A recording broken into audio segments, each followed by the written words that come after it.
Dito po, ma'am. Ay. Hindi ko ka Umaga na parang wala ng pag-asa. Gabi na di mo alam kung saan kakapit. Ngunit may tinig na maririnig. At kahit gaano kabigat ang mundo,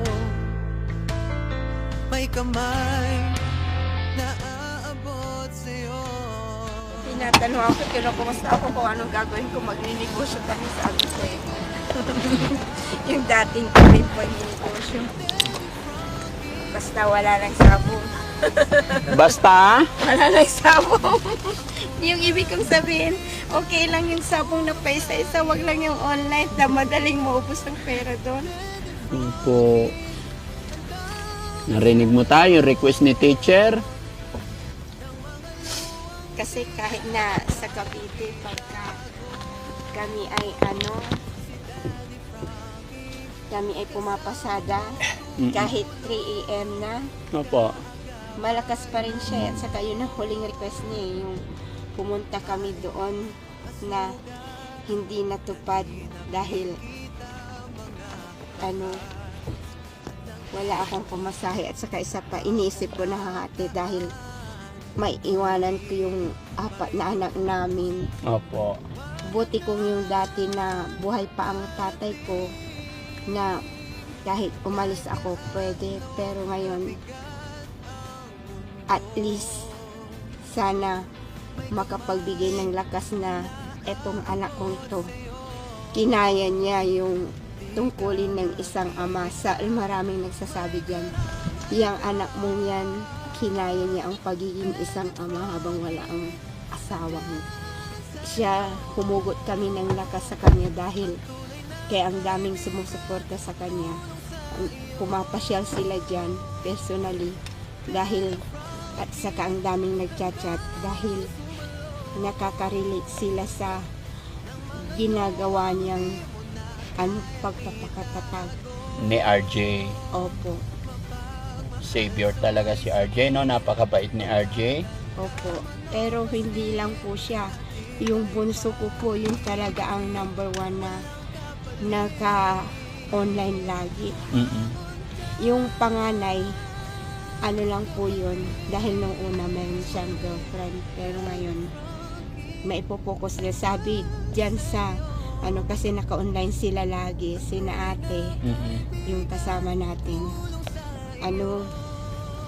yung laging nag-chat-chat, laging kayong bunso at saka si Alfie, tumaba na raw. Tumaba na, yes po. Okay. So, teacher, nakikilala mo na po ako ngayon. Opo, Natatandaan mo po ba yung unang araw na punta ko doon sa inyo? hindi ko na po matandaan kasi alam niyo po sir, ang lakas magpa-alis ng memory yung dyan. Yung talagang gamot pong ibinibigay nila, pamparelax po at pampabawas ng load. Yes. Kaya lahat ng ginagawa po nila, napag-aralan nila na makakatulong para ma-relax ang isang tao. So, relax ka na ngayon, teacher. Opo. How's your feeling now? Yung go back to struggle, pero yung struggle po, hinay-hinay, yung kumbaga, yung pagiging isang nanay at pagiging isang negosyante po. Kasi yun ang linya namin. Sa totoo lang po, Daddy Frankie, maraming yung natutuwa sa pagtitinda namin kasi bukod sa nagpapautang kami, ang po nila, gustong-gusto nila, hindi ako nagka-calculator sa pagtitinda. Dahil magaling ka po sa math. Oo, yun ang linya ko. Tapos itong asawa ko, yung linya rin niya po. Math, yung kumbaga sa kiluhan. Opo. Yung kiluhan sa yung per gramo. Mabilis ka magkwenta. Hindi po. Kasi tatay. Mas mabilis siya. Mas yung mabilis. per kiluhan. Oo. Sa Oh. akin naman po, yung per gramo. Ibig Ah. sabihin, yung detalyeng maliliit sa akin, yung sa kanya, yung Oo. malalaki. Si tatay magaling talaga kumenta ng maramihan ay malakihan.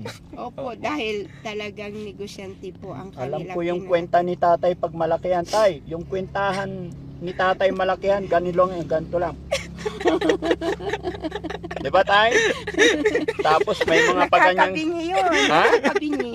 Nakakabing yun. Sa, Hindi, alam ko yung kwentahan eh. Sabi yung mabili si tatay sa Yung kwenta. sinasabi niya, ginaganit, itinatabing dahil ginaganit tayo. Oo. Ibig sabihin, yun yung mga sinyasan sa sabo. Ay, sinyasa sa sabon. Yun. nakakabingi po yun. Maingay pagkalyamado. Alyamado. Mahirap kumuha. Mahirap kumuha tayo pag liamado. Oo, pag kukuha ka ng dihado, Oo.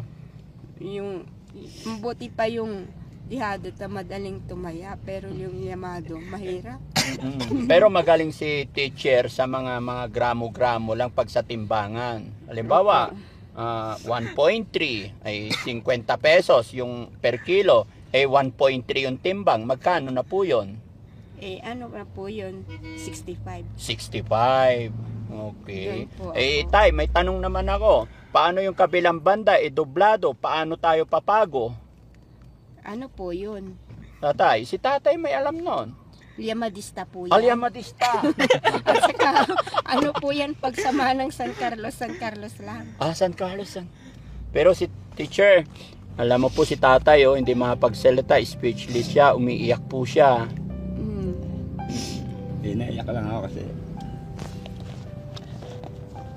alam mo kung napakatagal na nag-test doon sa kanyang Sa kanyang?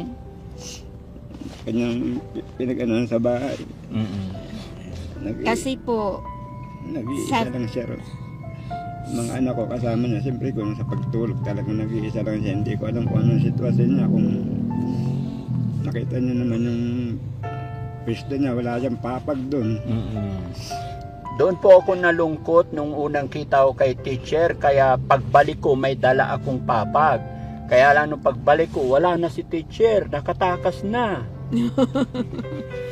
Pero good thing, lahat ng nangyayari ma'am, may plan si God, no? So, dahil sa pagpasyal ko and then kinabukasan, nadiretso na po kayo sa pagamutan. And now, okay na po tayo. opo. So, magsisimula na tayo ulit, teacher. Opo. Anong masasabi mo po na hindi kayo pinabayaan ni Kuya RJ? Napakabait. Hindi lang po siya, ang will of God po, hindi po natin alam na may tulad niyo po, hindi ko po kayo kilala dati kung paano yung way na nakilala niyo kami online. Sabi nung mga kasama ko doon, naka-online kami, ang dami naming natutunan at saka ang daming pwedeng gawing pelikula. Nag-iisip sila maraming gawing pelikula doon sa iyong karanasan. Sa kwento ng buhay mo, sabi ng mga kaibigan nyo doon, maganda at pwede gawing pelikula. Opo. Very good. At saka yung pagtuturo, magagawa ko po yun, pero hindi po focus doon kasi mas ano po kami sa magkasama sa negosyo po. Yes po, mas maganda na sa panahon na to, sa sitwasyon ninyo po, mas maganda siguro, wag na kayong maghiwalay. Kumbaga, help to each other, tandem na lang kayo. Nandyan din si RJ, siya yung ingat yaman, siya yung magkakashare. Si Aljon po ang ingat yaman dahil yun po ang mahigpit sa pera. Ay, ganun. Mahigpit sa pera yon. Opo. Eto po, alam nyo, bago kayo dumating doon, nilibre niya lahat ng kasama doon ng ng kahit yung nandun na Shanghai. Nilibre niya lahat. Ay, napakabait ni RJ talaga. Opo, yung marunong tumanaw ng utang na loob. RJ, may tanong ako sa'yo. Siyempre, 3 years nawala ang iyong tatay. Sa loob ng 3 taon, nandoon ang iyong nanay nakakulong sa kwarto. And ngayon, magaling na si teacher, si mama mo magaling na. Andyan na si tatay. Ano nararamdaman ni RJ? Sa ngayon po, di ko masabi, pero masaya po ako na ang masasabi ko lang, handa akong bumawi sa magulang ko, lalong-lalo na sa papa ko, dahil isa sila na tumayo sa amin, nagpalaki po sa amin. Parang ito na yung time na bumawi po kami, na iparamdam sa kanila yung pinaramdam po nila sa akin, sa amin, ni kuya, ni bunso, ng pagmamahal. Parang kumbaga, pagmamahalan na hindi mawawala sa pamilya, na kailangan po nating lahat. Opo. Umaasa ako, RJ, na isa ka sa pangunahing mga katulong talaga sa iyong nanay at tatay. At huwag kang mag-alala, nandito rin kami nagagabay. Opo. Kasi alam mo yung sitwasyon ni teacher, ganun din sa iba mo pang mga kapatid. So, ano ang plano mo ngayon pagdating natin sa bahay? Sa ngayon, parang relax muna ako kasi kasi medyo napagod din. Napagod ka ba talaga? Hindi naman masyado, pero yung mga itong nakaraan kasi tuloy-tuloy yung pagsubok, parang pag-iisipan ko muna yung mga gagawin ko dapat. Yes. Parang ganun kasi. Ito, meron akong check-up sa 17 po kasi madalas na rin kasi yung pagsakit ng ulo ko. Sabi ng mga doktor, baka na-overload ka sa kakaisip. So, saan ang check-up mo? Dito din po sa Baguio, sa neuro po. Pero baka bumiyahin na lang po ako. Si mama, papacheck up din siya sa 16 kasi kailangan niya pong every month may kailangan siyang gamot na muna. Kailan ang check-up ni teacher? Sa 16, April 16 po. April 10 na ngayon. Opo. 6 days lang? Opo. Babalik agad? Opo. Kasi nung last tinurukan siya, parang ngayon 16 tuturukan. Tapos next month ulit 16 po ulit. Every 16. Okay. Ha? Ay, oo, may na naman tayo sa 16. May out. Ha? April 16? April 10 na ngayon. Opo, parang 6 days lang tapos balik po ulit para kasi yung niya, inject niya last month pa po 'yon. Para Okay. So may contact ka ba dito para mapagsabi tayo kung sino pwedeng kausapin diyan? Opo, may mga contact din po ako, yung mga tumulong po sa akin na handang ang tawag dito, handang magpatira sa bahay. Sila, hindi ko maalala, sila Tita Imelda. Okay. Shoutout po sa inyo. Tapos si Tita Lucio and si Tita Mary, basta si Tita Mary po. Yun. Okay. Si tatay naman, tay. Anong nararamdaman ni tatay ngayon? Magaling na si teacher, magaling na po yung asawa nyo. Ang handom ko po ipinagkalob na po ng Panginoon sa akin yung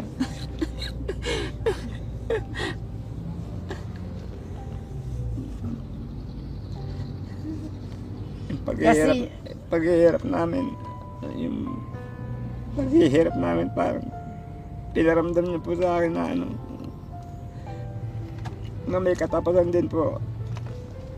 Okay. So anong plano ni tatay ngayon? Para sa Yun iyong po yung maraming salamat po dun sa ibinigay niyong sasakyan dahil malaking tulong po yun sa pagnegosyo. Nabalitaan mo po ba yon? Napanood mo ba, teacher? Kahit hindi ko po napanood yung balita po nakakarating po sa akin kasi naka-online sila lagi. Ay, ganun. Yung dalawang kasama si ate. Opo. Sila po. Nanonood sila. Sila Opo. pangalan nito. Nakakalimutan ko kasi yun nga, makakalimutan din ako. Okay. So kumain na po ba kayo?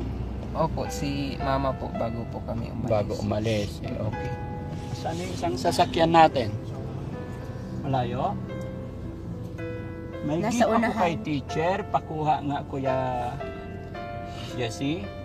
Lapit mo konti.